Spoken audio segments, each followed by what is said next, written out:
नागपुर का पोट्टा second standard में पढ़ रहा था एक इंग्लिश मीडियम स्कूल में, और तभी इंदिरा गांधी ने इमरजेंसी लागू कर दी। जेल भरो आंदोलन शुरू हो गया। इस पोट्टे के पिताजी आरएसएस में थे। जनसंघ के उस आंदोलन में कूद पड़े, जेल में गए, अरेस्ट हो गए। पोट्टे ने स्कूल छोड़ दी और दूसरे स्कूल में दाखिला ले लिया। स्कूल क्यों छोड़ी? क्योंकि स्कूल का नाम था इंदिरा गांधी कॉन्वेंट स्कूल। तो पोट्टा पहुंच गया सरस्वती विद्या मंदिर। कांग्रेस के विरोध का वो कीड़ा सेकंड स्टैंडर्ड में दिमाग में घूम गया।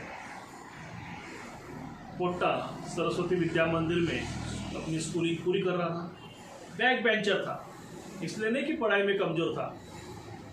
पोट्टे की हाइट थोड़ी ज़्यादा थी, पीछे बैठना पड़ता था। पीछे वाले को दिखे तो सही, आगे वाले को। पोट्टा कॉलेज पहुंचा, 17 साल का था, पिताजी का देहांत हो गया।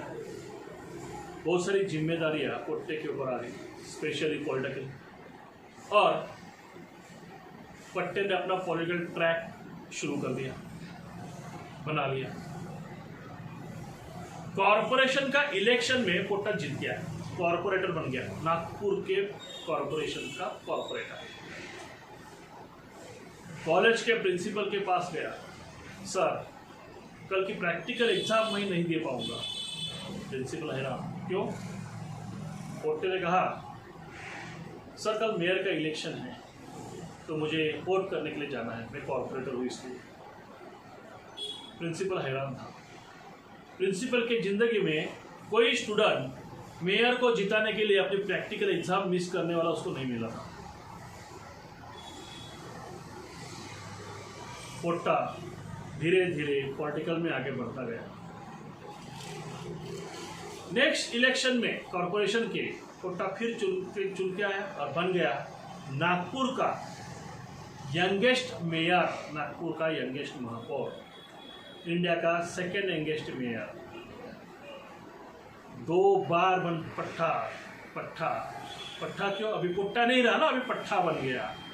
ये पट्टा 2 बार नागपुर का मेयर भी रह चुका। और फिर आने वाले इलेक्शन में, महाराष्ट्र के इलेक्शन में, ये पट्टा बन गया विधायक, चुन के आया।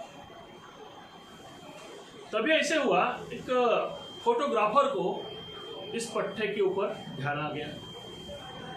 उसे एडवर्टाइजमेंट करनी थी एक रेडीमेड गारमेंट्स की। तो फोटोग्राफर ने इस पट्टे को कन्विंस किया मॉडलिंग के लिए। पट्टे की पर्सनैलिटी भी थी, हाइट थी, देखने में स्मार्ट था। पट्टा मॉडल बन गया। नागपुर के सारे बोर्ड, स्ट्रीट पे बोर्ड्स लग गए। सारे स्ट्रीट पे जो भी लाइट खाम होते हैं ना, उसके ऊपर बोर्ड लगे, पोल्स के ऊपर बोर्ड लगे पट्टे के मॉडलिंग के पोज में। पट्टा फेमस हो गया। बीजेपी के सर्वा थे अटल बिहारी वाजपेयी। पट्टे को दिल्ली बुला दिया, उसका नाम रख दिया मॉडल विधायक। तब से पट्टा दिल्ली वालों के गोद में बैठने लगा, उनका भरोसा जीतता गया और महाराष्ट्र पे राज करता गया। साथ में नागपुर का आरएसएस का सपोर्ट भक्कम बनाता गया। इश्यूज बहुत थे, प्रॉब्लम्स बहुत आते थे। खुद का ब्राह्मण होना एक बहुत बड़ा इशू था, लेकिन सबको एडजस्ट करता गया, सबको मैनेज करता गया। क्योंकि लॉ के साथ साथ मैनेजमेंट की भी डिग्री ली थी। बर्लिन में जाके मैनेजमेंट का डिप्लोमा किया था। बंदा मैनेजमेंट में माहिर था। इसको कैसे मैनेज करना है बंदे को पक्का मालूम था। खुद का ट्रैक फिक्स था, यहाँ वहाँ देखने वाले था। बीजेपी ही एक ही पार्टी थी, आरएसएस का सपोर्ट था, कहीं झांकने की जरूरत नहीं थी। बंदे को कोई ज्यादा लालसा भी नहीं थी, बहुत कुछ नहीं। बंदा बड़ा कंट्रोल में था, खुद की इमेज को धक्का नहीं पहुंचने देगा, इतना पक्का था। बंदे की कोई कीमत नहीं लगा सकता था, लेकिन बंदे ने भले भले की कीमत जांच ली, भले भले को खरीद लिया, जैसे बनता है वैसे जुगाड़ बनाया। पहले सरकार बनाई शिवसेना के साथ, बंदा मुख्यमंत्री बन गया। दूसरे अटेम्प्ट में वो हो नहीं पाया, लेकिन बंदे ने ऐलान कर दिया, मैं पुनः येईन। बंदा पुनः आ गया। सुबह 5 बजे ही बंदे ने जुगाड़ बना लिया, शपथ ले ली, मुख्यमंत्री बन गया। शाम तक शपथ तोड़नी पड़ी, सरकार बर्खास्त हो गई। बंदा हड़बड़ाया नहीं, फिर से तैयारी शुरू कर दी।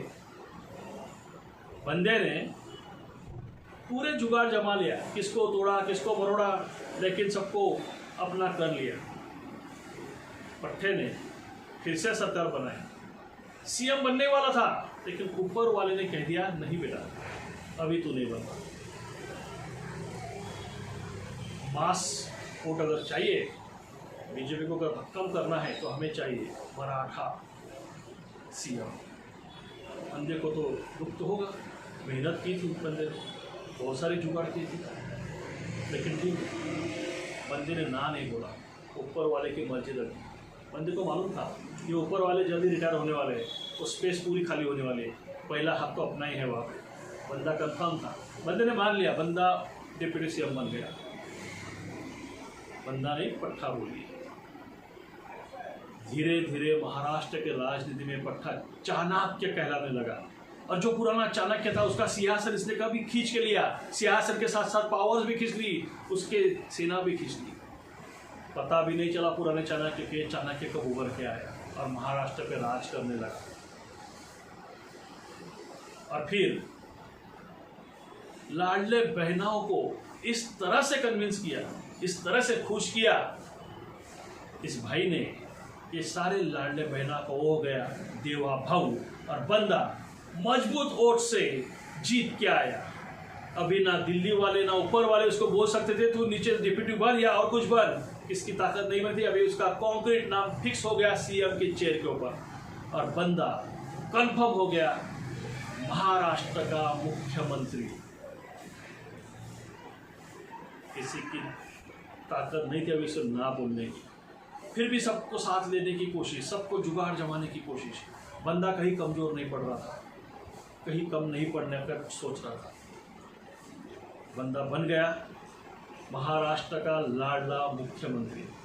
लेकिन यहीं पे बंदा रुकने वाला नहीं है, चाणक्य है, नजर है दिल्ली पे।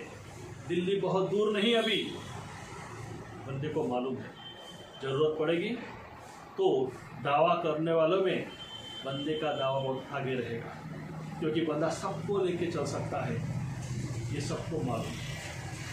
तो आज हम उस बंदे को, हमारे लाडले मुख्यमंत्री देवेंद्र फडणवीस को, जो नागपुर का पोट्टा माना लड़का, नागपुर का ये लड़का, ये पट्टा, ये हमारा लाडला मुख्यमंत्री देवेंद्र फडणवीस को आज हम लाख लाख शुभेच्छा देते हैं उनके भविष्य की राजनीति के लिए। और 5 साल तक हम ये निरीक्षण करते हैं कि हमारे लाडले मुख्यमंत्री हमारे महाराष्ट्र में क्या क्या बदलाव लेके आएंगे। दोस्तों, जय हिंद।